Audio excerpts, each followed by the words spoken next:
Dear students, in the continuation of earlier lecture, we will start our exercise 3.1 of double integration. In earlier lecture, we have completed question 1, 2 and 3. Today we will start from question number 4. And now I will tell what we have done in the earlier lecture and what we will do now. Students, जैसा कि पहले lecture में मैंने आपको बताया था कि इस एक्सरसाइज में डबल इंटीग्रेशन करने के 3 क्वेश्चंस हैं। 3 क्वेश्चन। नंबर 1 तो क्वेश्चन क्या था स्टूडेंट्स, मान लिया यहाँ पर आपके पास डबल इंटीग्रेशन दिया हुआ है और एक फंक्शंस दिया हुआ है, मान लिया फंक्शन dx एंड dy है, आपके पास dx एंड dy फंक्शन दिया हुआ है। तो इस फंक्शंस में मान लिया ये लिमिट आपकी क्या है स्टूडेंट, ये लिमिट है आपकी, मान लिया इसमें आपके पास ये फंक्शंस दिया हुआ है स्टूडेंट्स कि इसके अंदर मान लिया ये लिमिट है आपकी, ये 0 to 1 दे रखी है और 0 to 2 दे रखी है और कोई फंक्शन यहाँ पर fx y एंड आपका dx एंड dy दिया हुआ है। तो इसको हम कैसे सोल्व करते थे, इसमें हम इसको मान लेते हैं ये आपकी फर्स्ट लिमिट है, इसको मान लेते हैं सेकंड लिमिट है। स्टूडेंट बहुत सारे टीचर्स इसको फर्स्ट लिमिट मारते हैं, इसको सेकंड लिमिट है, ये अपने समझने के ऊपर है आप इसको क्या समझना चाहते हैं। तो स्टूडेंट इसमें एक चीज़ का ध्यान रखना है, जब दोनों की दोनों लिमिट इंटीग्रेशन की दोनों लिमिट अगर कांस्टेंट होती है तो उस टाइम पे ये जो लिमिट अंदर वाले वेरिएबल के साथ में होगी, ये मतलब ऐसे होगी और ये फिर इसकी ब्रैकेट ऐसे लगेगी, मतलब ये पहले ये सोल्व होगा और उसके बाद फिर इसके साथ में ये सोल्व होगा। एक तो हमने ये क्वेश्चन किए थे, इसमें बहुत सारे स्टूडेंट गलती कर देते हैं, जब भी दोनों की दोनों लिमिट इंटीग्रेशन की कांस्टेंट होती है तो हम ऐसा नहीं है कि इसको यहाँ ले ले इसको यहाँ ले ले, नहीं, फिर क्वेश्चन गलत हो जाएगा। ये जो लिमिट है आपकी ये इस फर्स्ट वाले के साथ ही होगा, हमने कंसिडर करनी है और ये फिर दूसरे वाले के साथ में कंसीडर करनी है। जैसा कि आपको पता है एक ब्रैकेट यहाँ लगा देते हैं, फिर एक ब्रैकेट यहाँ लगाते हैं, पहले अंदर की ब्रैकेट को सोल्व करते हैं फिर बाहर की ब्रैकेट को सोल्व कर सकते हैं। तो इसीलिए इसको ऐसे करना है। सेकंड हमने क्या किया था स्टूडेंट, एक लिमिट दो इंटीग्रेशन की लिमिट आपकी कांस्टेंट दे रखी है और एक दे रखी है आपकी मान लिया वेरिएबल दे रखी है। तो स्टूडेंट इसमें भी आप सबसे पहले क्या करेंगे, जो भी अगर वेरिएबल और जो आपकी कांस्टेंट दे रखे उसमें आपने, अब यहाँ पर ये कोई ज़रूरी नहीं कि आप इसको पहले करना चाहते हैं या इसको पहले करना चाहते हैं, लेकिन अब इसमें सबसे पहले हम हमेशा वेरिएबल वाले को, सबसे पहले हम वेरिएबल जो लिमिट होती है, जो भी इंटीग्रेशन हमारा वेरिएबल की लिमिट के साथ में, सबसे पहले हम उसको सोल्व करते हैं और उसी के अनुसार इनको हम आगे पीछे कर सकते हैं। दो ये वेरिएबल dx और dy है ना, इसको आगे पीछे कर सकते हैं। जैसे अब ये लिमिट किसकी है, यहाँ पर तो ये x दिया हुआ है, इसका मतलब बट नेचर है ये y इजकल टू 0 और y इजकल टू x की लिमिट है, क्योंकि स्टूडेंट ये पता, मान लिया आपके पास x plus y is equal to 1 दे रखा है, तो x की वैल्यू क्या होगी 1 माइनस में y होगी, मतलब x की वैल्यू हमेशा y में निकलेगी। तो और यहाँ y की वैल्यू किस में निकलेगी, x में निकलेगी, तो यहाँ y इजकल टू x और y इजकल टू 0, तो ये लिमिट किसकी होगी, x की होगी। इसका मतलब ये हमने विद रिस्पेक्ट टू x सबसे पहले इसको इंटीग्रेट करना है और उसके बाद इसको इंटीग्रेट करना है। तो कहने का मतलब अगर कांस्टेंट है तो पहले वाली टर्म्स को पहले वाली टर्म्स को पहले वेरिएबल के साथ ही माना जाएगा। अगर मान ले वेरिएबल टर्म्स दे रखे, दोनों कांस्टेंट टर्म नहीं है, अगर ये वेरिएबल्स दे रखे हैं, लिमिट अगर इंटीग्रेशन की वेरिएबल दे रखी है तो सबसे पहले हमने वेरिएबल जो लिमिट दे रखी है, जो भी इंटीग्रेशन के साथ वेरिएबल लिमिट है, सबसे पहले उसको सोल्व करना है, उसके बाद फिर कांस्टेंट वाली को सोल्व करना है। ठीक है स्टूडेंट। उसके बाद अब तीसरा मेथड है स्टूडेंट, अगर मान ले आपके पास लिमिट दे ही नहीं रखी, अगर आपके पास लिमिट दे ही नहीं रखी तो लिमिट फिर आप कैसे निकालेंगे, तो ये चीज़ आपने अब यहाँ पर देखनी है। वो वहाँ पर कोई ना कोई रीजन दिया हुआ मिलेगा स्टूडेंट, उस रीजन से फिर आपने लिमिट निकालनी है और उस लिमिट से फिर आपने क्वेश्चन सोल्व करना है। इसी के साथ ही मैं क्वेश्चन नंबर 4 आपको करवाता हूँ, जो कि आपकी एक्सरसाइज का स्टूडेंट। अब इस क्वेश्चन नंबर 4 में जो आपकी एक्सरसाइज का है उसके अंदर आपका क्या है कि जो ये क्वेश्चन दे रखा है स्टूडेंट, इसके अंदर रीजन दिया हुआ है। जैसे कि एक क्वेश्चन आपके पास लिखा हुआ है तो इसके अंदर रीजन दिया हुआ है, तो इस रीजन में आपके पास यहाँ पर क्या है, ये दिया हुआ है x का स्क्वायर प्लस y का स्क्वायर इज लेस देन और इक्वल टू, ये आपके पास क्या है, that is equal less than equal to a square है। तो स्टूडेंट इसमें जो रीजन दिया हुआ सबसे पहले में हम इसमें करते हैं कि भाई जो आपका ये रीजन है यहाँ पर, इसके अंदर रीजन आपका, मैं इसको एक रीजन मान लेता हूँ, आपने मान लिया कि ये रीजन R है और ये कैसे दे रखा है, ये x एंड y में दे रखा है, सच दैट x का स्क्वायर प्लस में y का स्क्वायर और is less than equal to a square. तो ये दे रखा है स्टूडेंट। तो मैंने अब यहाँ से लिमिट फाइंड आउट करनी है। तो लिमिट फाइंड आउट करने के लिए सबसे पहले हमें क्या करना पड़ेगा, इसका एक डायग्राम स्केच करना पड़ेगा। तो डायग्राम स्केच करने के लिए स्टूडेंट आपको पता ही है कि भाई एक्स का स्क्वायर प्लस वाई का square is less than equal to a square है। ये किसकी इक्वेशन है, किसको रिप्रेजेंट करता है, इट रिप्रेजेंट द सर्कल। अब ये सर्कल को रिप्रेजेंट करता है, और सर्कल को क्या रिप्रेजेंट कर रहा है, सर्कल की इक्वेशन क्या आती है स्टूडेंट, एक्स माइनस में एच का स्क्वायर प्लस में वाई माइनस में के का स्क्वायर और इजकल टू में मान लिया ए का स्क्वायर। तो यहाँ पर क्या है, एच एंड के क्या है, ये तो आपके सेंटर हो गए। तो और ये ए क्या है, ए इज द रेडियस। तो यहाँ पर भी वही चीज़ है स्टूडेंट, लेकिन यहाँ पर अब इस क्वेश्चन से आपको पता चल गया कि इसमें जो ये आपके पास दे रखा है एक्स स्क्वायर प्लस में वाई स्क्वायर और is equal to a square में ले लेता हूँ। यहाँ पर सेंटर क्या है, सेंटर क्या है, सेंटर है 0 एंड 0, ठीक है, और ए इज द रेडियस। तो ये चीज़ें आपने अब यहाँ पर ध्यान देखनी। तो सबसे पहले आपने एक डायग्राम स्केच करना है इसका। डायग्राम स्केच करने के बाद में अब आप देखेंगे कि भाई इसको आपने कैसे सोल्व करना है। तो सबसे पहले जो डायग्राम है इसका ये है स्टूडेंट, यहाँ पर देखो आप, ये हो गया आपका एक्स एक्सिस और ये आपका क्या हो जाएगा स्टूडेंट, वाई एक्सिस। तो ये माइनस एक्स हो जाएगा, ये एक्स हो गया, ये माइनस ये वाई प्लस वाई और ये वाई हो जाएगा। ये आपका ओ पॉइंट है 0 0। तो स्टूडेंट सबसे पहले देखो इसमें क्या है, सेंटर 0 0। तो मान लें इस यहाँ पर और यहाँ पर और यहाँ पर ए है, आप इसको एक सर्कल फॉर्म कर दो और इसको सर्कल फॉर्म आपने ये कर दिया स्टूडेंट। यहाँ पर क्या हो गया, यहाँ पर ए एंड 0 हो गया, यहाँ पर क्या हो गया माइनस ए एंड 0, यहाँ पर हो जाएगा स्टूडेंट्स 0 एंड माइनस ए और यहाँ पर क्या हो जाएगा 0 एंड ए। तो ये x की वैल्यू, अब x की लिमिट जो आपने देखी स्टूडेंट यहाँ पर, तो ये x की लिमिट कहाँ से कहाँ आ गई, ये x की लिमिट आपकी स्टूडेंट आ गई a से लेके और माइनस ए तक। अब स्टूडेंट ऐसे क्वेश्चनों में मैंने आपको शायद पहले भी बताया था, जब भी हमें मैंने कहा था कि when limit of x is at x axis, ठीक है, अगर x एक्सिस पे लिमिट x की है देन लिमिट ऑफ y कैसे निकालते हैं, लिमिट ऑफ y निकालते हैं is taken by strip parallel to y axis. ठीक है स्टूडेंट, ये पहले ही बताया था, अगर x एक्सिस की अगर x की लिमिट आप x एक्सिस पे लेते हैं तो y की क्या होगी, एक स्ट्रिप्स के द्वारा होगी जो कि पैरेलल टू y एक्सिस होगी। अगर लिमिट ऑफ y आप y एक्सिस पे लेते हैं तो x की लिमिट क्या होगी, parallel from the parallel strip on the x axis. अब ये जो आपने ले ली x एक्सिस पे ले ली x की, तो इसका मतलब x कहाँ से कहाँ लाई करता है, x changes from minus A to A. तो ये माइनस ए से लेकर ए तक x की वैल्यू होगी स्टूडेंट। अब y कहाँ से कहाँ तक चेंज करेगा स्टूडेंट, तो हम यहाँ पर क्या करेंगे, y तो कहाँ से कहाँ चेंज कर रहा है, यहाँ चेंज कर रहा है। तो ये हमने एक स्ट्रिप ले ली यहाँ से यहाँ तक, और इसको ये हमारे पास एक स्ट्रिप होगी, और ये स्ट्रिप क्या है, पैरेलल टू किससे कि कहाँ से कहाँ तक है, यहाँ से लेके और यहाँ तक जाती है। अब यहाँ से आपकी क्या वैल्यू है, x का सर्कल की क्या है, y का स्क्वायर इज इक्वल टू क्या है, ए स्क्वायर। तो अब यहाँ देखो स्टूडेंट, एक्स स्क्वायर प्लस में y square is equal to a square, यहाँ से y की वैल्यू आपको निकालनी है। तो वाई स्क्वायर क्या हो जाएगा, ए स्क्वायर माइनस में एक्स स्क्वायर। अब y की वैल्यू क्या हो जाएगी स्टूडेंट, ए स्क्वायर माइनस में एक्स स्क्वायर, और ये क्या हो जाएगी स्टूडेंट, प्लस और माइनस। अब देखो y की वैल्यू इससे इधर इससे नीचे y की वैल्यू क्या आती है, नेगेटिव। इसका मतलब ये जो पॉइंट यहाँ से ये पॉइंट जो आया है, आपकी y की वैल्यू आपने कहाँ से कहाँ लेनी है, यहाँ पर ये क्या हो जाएगा आपका इसकी सर्कल से। तो ये जो पॉइंट आपका होगा स्टूडेंट वो क्या होगा, ए स्क्वायर माइनस में एक्स स्क्वायर का इससे माइनस से लेके और यहाँ पर ए स्क्वायर माइनस में एक्स का स्क्वायर रूट इसकी प्लस तक। तो ये कहाँ से कहाँ चेंज हो रहा है, यहाँ माइनस वैल्यू से इस वैल्यू तक ये चेंज हो रहा है। तो x की वैल्यू भी आपकी निकल गई, y की वैल्यू भी आपकी निकल गई। अब यहाँ से देखो x कहाँ से कहाँ चेंज हो रहा है student, minus A is less than और इक्वल टू एक्स और is less than equal to A. और दूसरी बात स्टूडेंट यहाँ पर क्या है, y की वैल्यू कहाँ से कहाँ तक चेंज हो रही है, अब आपकी y की वैल्यू जो चेंज हो रही है स्टूडेंट ये हो रही है माइनस ए स्क्वायर माइनस में एक्स का स्क्वायर रूट और is less than equal to Y और is less than equal to ये प्लस ए स्क्वायर माइनस में एक्स का स्क्वायर, ये हो रही है स्टूडेंट।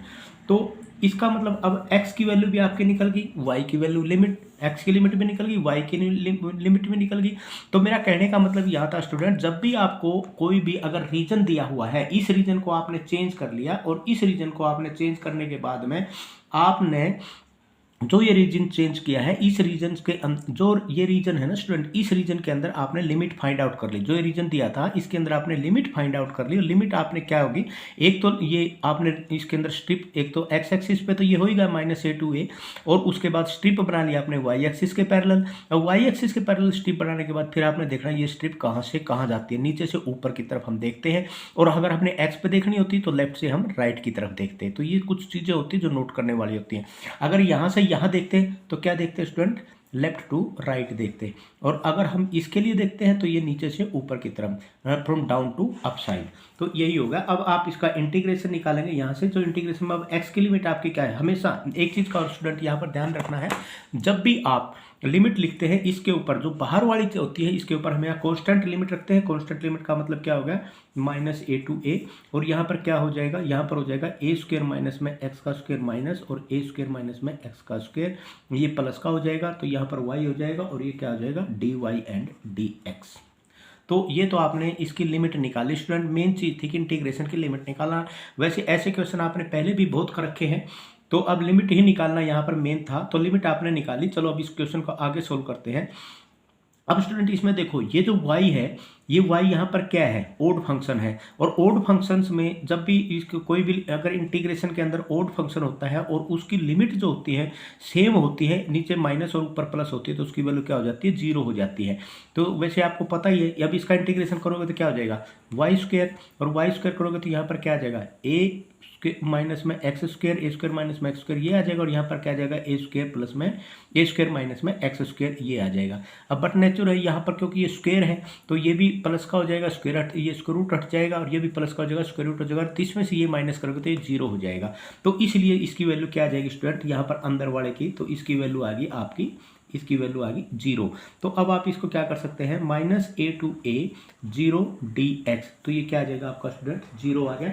तो इसका मतलब जो वैल्यू आपने निकाली यहाँ पर x² प्लस में y² is less than equal to a², और जो फंक्शन आपका था यहाँ पर y dx and dy is equal to क्या आ गया, 0 आ गया। तो ये था आपका आंसर।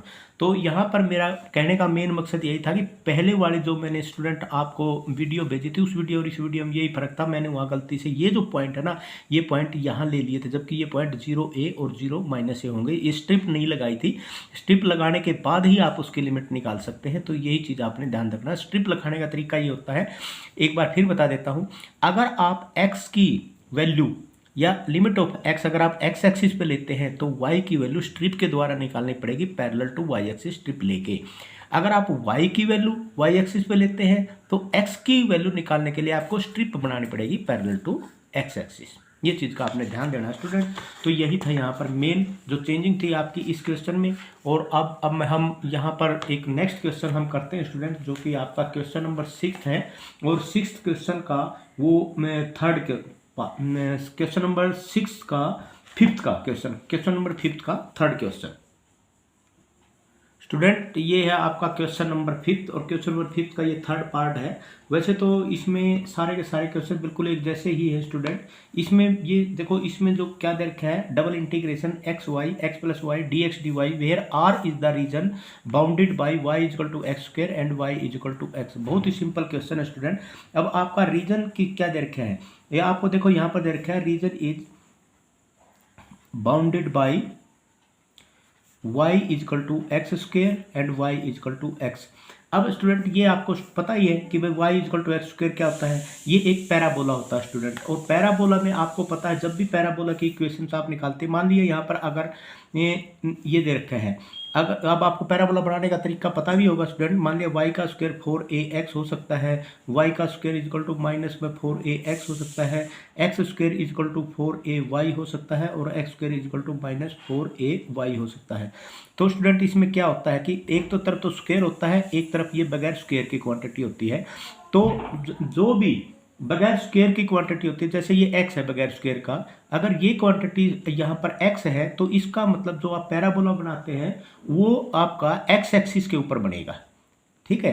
अगर यहाँ पर है, अगर इसमें बनाते हैं तो वो माइनस एक्स एक्सिस के ऊपर बनेगा। आपको पता है पैराबोला बनाते हो तो आप क्या करते हैं स्टूडेंट, पैराबोला आप ऐसे बनाते हैं, एक बार तो यहाँ राइट में बना देते हैं, एक लेफ्ट में बनाते हैं, एक अपवर्ड और एक डाउनवर्ड। तो अगर ये है तो एक्स एक्सिस पे, तो इसका मतलब राइट साइड बनता है। अगर ये है तो ये लेफ्ट साइड बनता है। अगर ये है एक्स स्क्वेयर है तो वाई पे बनेगा, तो इसका मतलब ये क्या होगा, अपवर्ड होगा, और ये होगा तो ये डाउनवर्ड होगा। तो यहाँ पर स्टूडेंट जो आपने y is equal to x square और y इजकल टू एक्स दिया हो, सबसे पहले जैसे y is equal to x square ये एक अपवर्ड पैराबोला है, तो जब आप इसको अपवर्ड पैराबोला को बनाएंगे स्टूडेंट यहाँ से, तो आपको पता है जब अपवर्ड पैराबोला बनाओगे तो ये आपका अपवर्ड पैराबोला बन गया स्टूडेंट। तो इसकी इक्वेशन क्या है, y इजकल टू एक्स का स्क्वेयर हो जाएगी। अब देखो स्टूडेंट यहाँ पर y इजकल टू एक्स दिया हुआ है, अब y इजकल टू एक्स तो यहाँ भी हो सकता है, y इजकल टू एक्स यहाँ पर भी हो सकता है, y इजकल टू एक्स कहीं पर भी हो सकता है। तो अब हमें निकालने, यहाँ पर y इजकल टू एक्स कैसे निकालेंगे, तो y इजकल टू एक्स कहाँ पे होगा वो देखने के लिए हम सबसे पहले क्या करते हैं, हम निकालते हैं स्टूडेंट यहाँ पर पॉइंट ऑफ इंटरसेक्शन। हम देखते हैं भाई ये दोनों के दोनों कहाँ पर काटेंगे।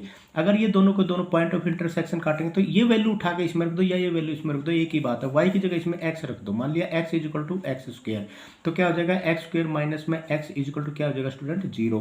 तो यहाँ पर x बाहर निकाल दिया, x माइनस में 1 इजिकल टू 0, तो यहाँ पर x इजिकल टू 0 आ गया और x इजिकल टू 1 आ गया। अभी अगर मान लिया x इजिकल टू 0 है स्टूडेंट तो y इजिकल टू भी 0 होगा, तो एक तो ये होगा। अगर x इजिकल टू 1 है तो y इजिकल टू भी 1 होगा, एक वैल्यू ये हो जाएगी। तो एक वैल्यू ये होगी, एक वैल्यू होगी, इसका मतलब 0 0 पे और यहाँ पर 1 और 1 पे ये दोनों के दोनों आपस में इंटरसेक्ट कर रहे हैं। तो 0 0 वैल्यू कहाँ होगी, यहाँ पर O 0 एंड 0। तो एक जो इक्वेशन, एक का मतलब 1 1 वैल्यू कहाँ होगी, कहीं यहीं कहीं होगी। मान लिया ये 1 1 वैल्यू यहाँ पर जाकर स्टूडेंट होती है, तो ये हो गया। तो इसका मतलब ये दोनों के दोनों क्या है स्टूडेंट, यहाँ कहीं पे काट रहे हैं, इस पॉइंट पे कहीं काट रहे हैं, तो ये 1 एंड 1 हो गया। ठीक है, O इसको मान लेते हैं हम A। तो स्टूडेंट इसको जब आपने ये इस पॉइंट पे इसको काटा, तो इसका मतलब अब हमने एरिया जो हमारा है बाउंडेड रीजन वो कौन सा हो गया, वो हो गया यहाँ से और यहाँ के द्वारा, इसके और इसके द्वारा।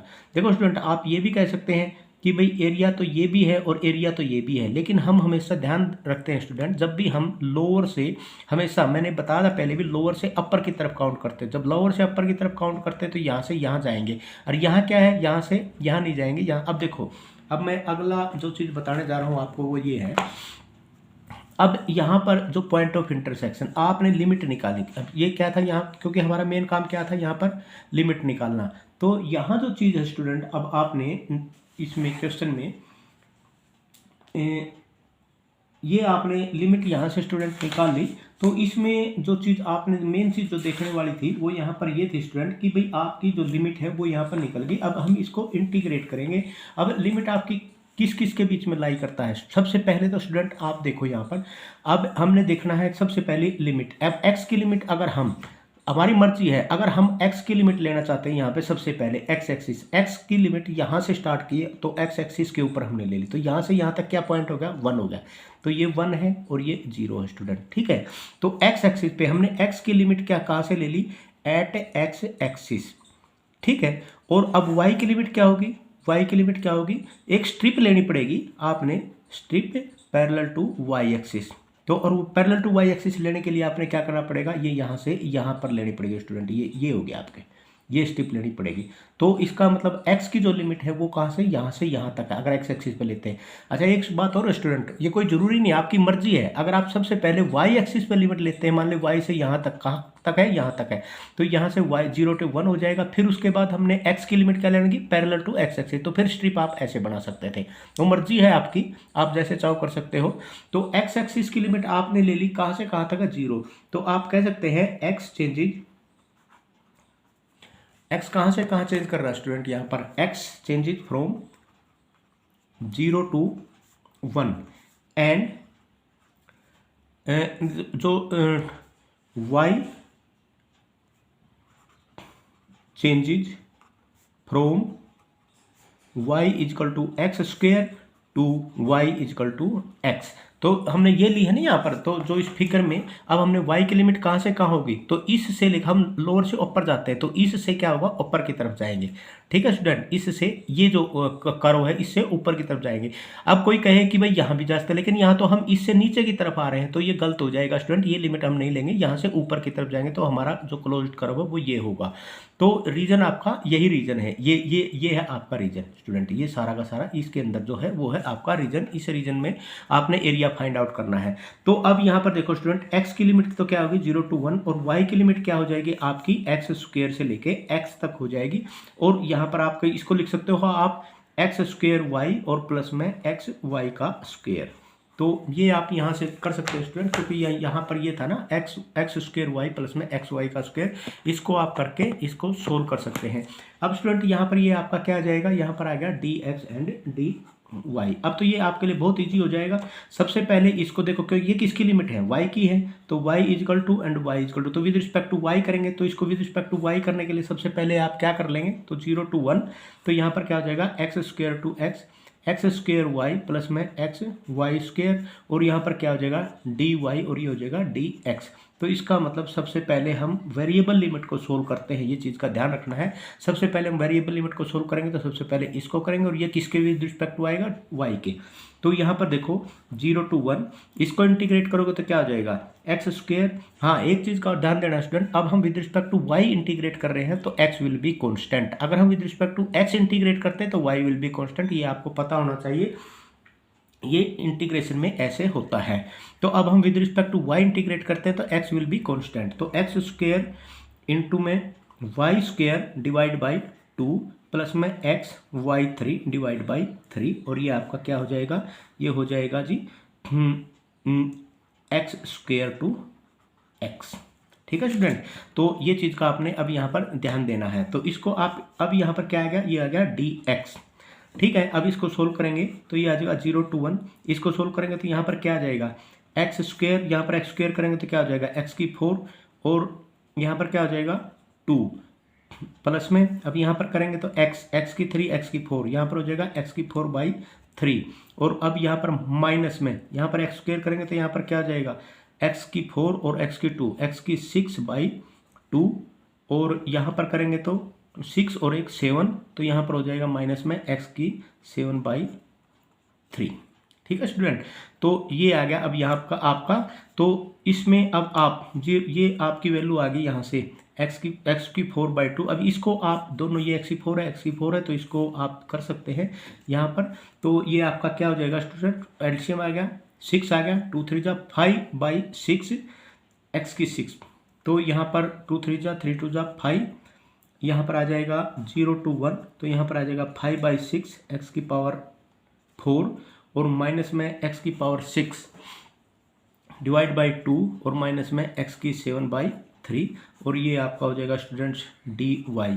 तो अब इसको इंटीग्रेट करेंगे, तो इंटीग्रेट करेंगे तो क्या आ जाएगा 5/6 एक्स की पावर 5/5 माइनस में एक्स की पावर 7 डिवाइड बाई 14 माइनस में एक्स की पावर 8 डिवाइड बाई 24, और ये आपका क्या आ जाएगा स्टूडेंट 0 to 1, 5 से 5 कैंसिल हो जाएगा, तो ये हो जाएगा 1/6 माइनस में 1/14 और माइनस में 1/24, तो ये आ गया स्टूडेंट। तो इसका एलसीएम आप ले लेंगे, एलसीएम इसका आ जाएगा 168, तो ये हो जाएगा 6 2 जा 12 6 8 जा 2 8, और यहाँ पर आ जाएगा 12, और यहाँ पर आ जाएगा 7, तो ये आ गया 12 7 19, तो 9/168, तो इसको आप लिख सकते हैं 3/56।